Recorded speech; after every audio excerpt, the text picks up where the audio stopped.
what I guess they call themselves incels, involuntary celibates. When all this stuff went down, when this guy drove his car into a group of people, it's a horrible tragedy.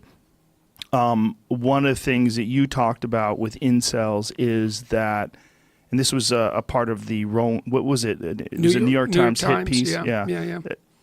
You said one of the cures for this is enforced monogamy.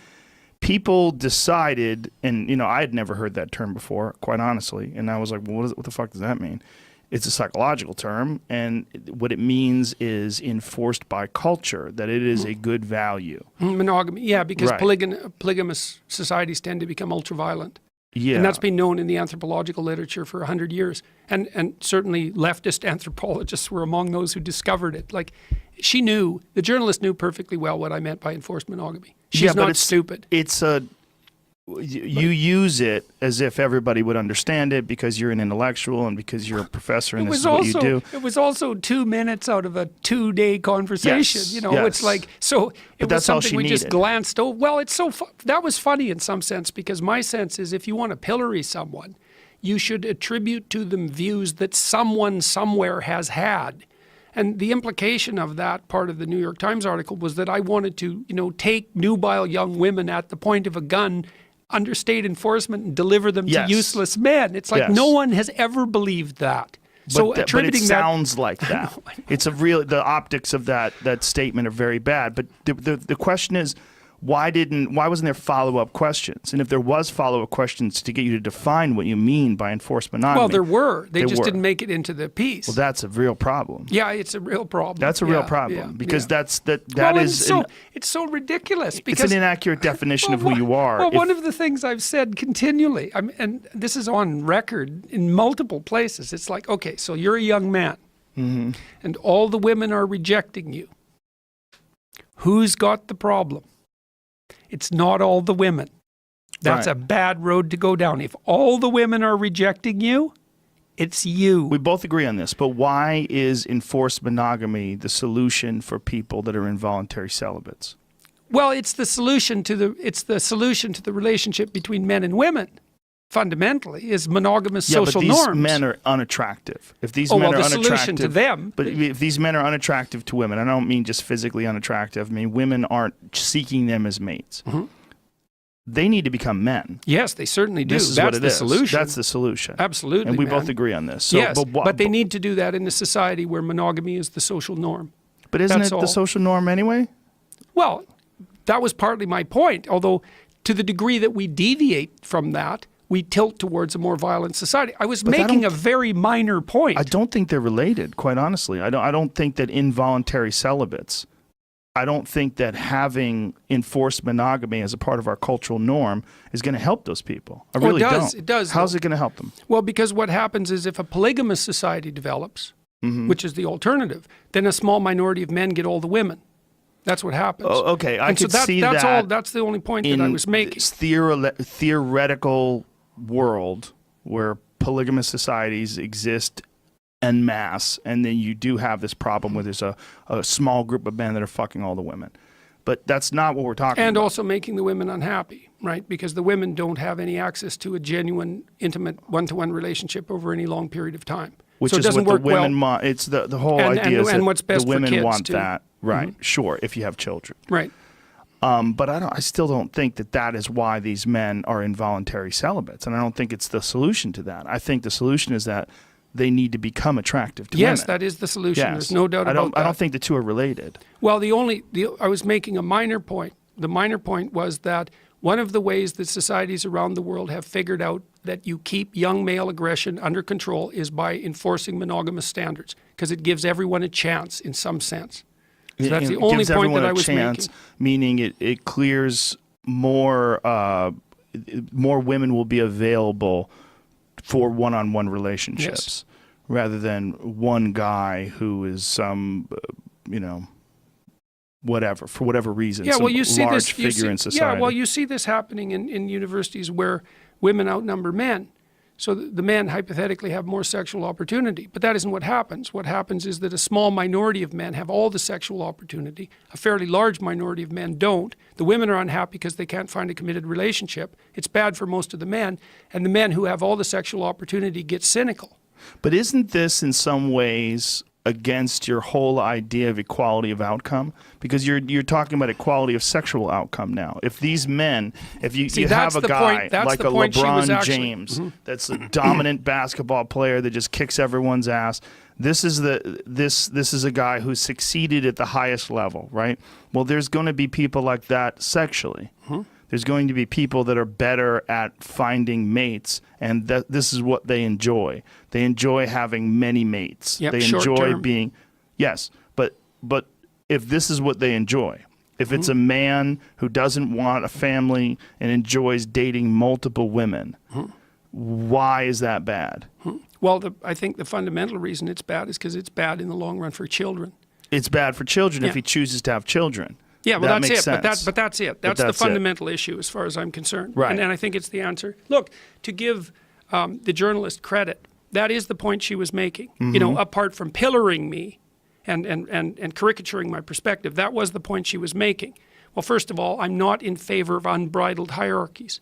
Like I already said, that the proclivity of a hierarchy is that all the spoils go to the person at the top, and that can destabilize the whole structure. Yes. So we have to have a dialogue about how to rectify that. But how could you possibly rectify that if one man is, like say if we've got one 6'5" beautiful man who's got a perfect body and he's brilliant and he just wants to date a bunch of women, and all the rest of the people are 5'1" and they're fat and they're lazy, and like this guy's gonna, if this is the competition, he's going to win. Yep.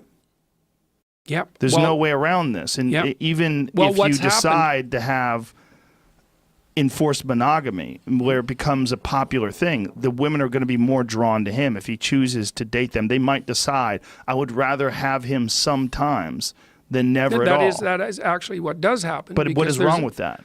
Well, what's wrong with it is that it destabilizes society and it's bad for children. Right, you said that. Yeah, but what if they don't want to have children? But there's a lot of people that don't want to have children. There's a lot of people that choose to go their entire life without having children. There's men in their 30s. Some of my friends have vasectomies. They don't want children. So why would that help in any way, these involuntary celibates? Well, I think you tilt the society so that it serves the interests of, well, that's a good question. But you see my point where I see your point. There's no doubt about it. You're almost forcing an inequality of outcome. I know that was her point too. To the degree that she had a point, that was her point. Now, but it's not. It doesn't run contrary to my opinions that the issue of outcome has to be addressed. I already said there needs to be a reason for the left and the right, and that the problem with hierarchies is that they can get too steep and destabilize everything. Right. That does happen. That particularly happens in the sexual domain, and there's plenty of anthropological evidence for that. But you still might say, well, who cares? Because the men who are winning should be allowed to win, and the women should be allowed to choose. It's like, yes, except that there's the problem of children. And so society steps in on behalf of the children. And you can say, well, lots of people don't want to have children. And yes, and that's truer now than it used to be, although many of those people end up having children anyways, the guys who are sleeping around all the time, so that doesn't circumvent the problem. But the issue here for me isn't the men or the women, it's the children. And we're trying to set up societies where the probability that children will be raised in something approximated an optimal environment is optimized. And that's going to mean sacrifice of opportunity and choice on the part of adults. It's necessary. I agree with you, but I think that what we're talking about mirrors what we're talking about in sports. It mirrors what we're talking about in business. It's everything else. There's going to be people that are better at all different aspects of life. There's going to be people that are talented in terms of like getting women to like them. Yes, that's true. Well, that's why also, look, you see this. Right. Women are hypergamous, which means they mate across and up dominance hierarchies. And so if you're a male who's successful in a given hierarchy, the probability that you're going to have additional mating opportunities is exceptionally high. It's an unbelievably good predictor of that. That hypergamy is a very uncomfortable discussion. Yes, it certainly is. It doesn't matter. Well, there's plenty of uncomfortable discussions to be had. That's a big one, though. It is. The idea that it defines women's sexual choices by the fact that they want bigger, better. They want someone who's more successful, someone who's higher on the social ladder than what they're accustomed to or what they have now. Well, what women do is that, like, mate choice is a very difficult problem.